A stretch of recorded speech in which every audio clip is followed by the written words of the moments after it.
Ito talaga ang maganda sa magkasintahang sina Janine Gutierrez at Paulo Avellino. Kahit hindi sila magkasama sa mga ginagawang proyekto, pero all the way down ang suporta nila sa isa't isa. At ang isa pa sa pinakamaganda sa dalawa, hindi sila naggagamitan. Kagaya na lang nitong pinakabagong teleserye ni Paulo na Linlang, kung saan ipinapalabas sa Prime Video at talaga namang pinag-uusapan ng lahat. Dahil ang karakter niya dito ay kakaiba, kung saan pinagtak sila ng asawa at kumabit sa mismong kapatid niya pa. O diba, super sakit sa lungs.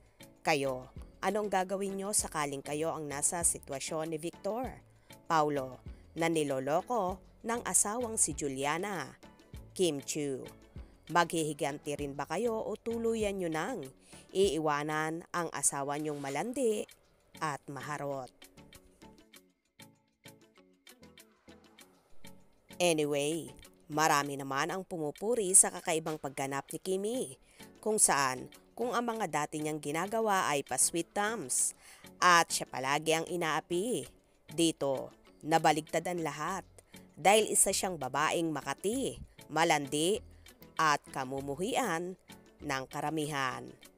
Marami ba ang relate at affected sa karakter ni Kimi or Juliana?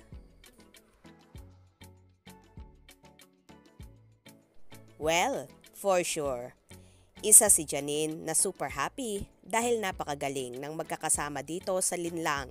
Lalong higit si Paulo na proven talaga na best actor ang aktingan. Masasabi ngang napakadaring ng love scenes na ginawa ni na Paulo at Kimi sa seryeng ito. Pero bilang pagrespeto nila sa isa't isa, kaya hindi sila nagpapakialaman pagdating sa trabaho. Dahil alam naman ni na Janine at Paulo na tanging role lang ito at craft talaga ito bilang mahuhusay na mga actors at actresses. Paniguradong sobrang saludo at pumapalakpak si Nini sa mga tagpo at kaganapan ng Linlang, lalong higit sa karakter ng kanyang nobyong si Paulo.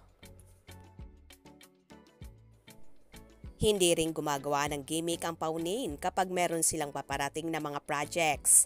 Bagkos, sila mismo ang nagpupromote nito at hindi nila ginagamit ang isa't isa.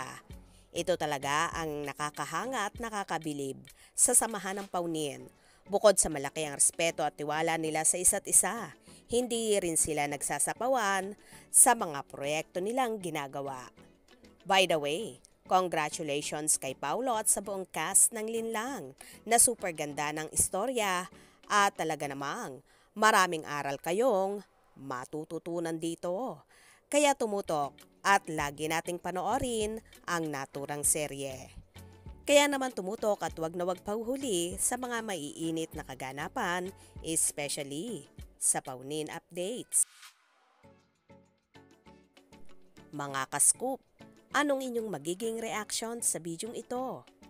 Comment below.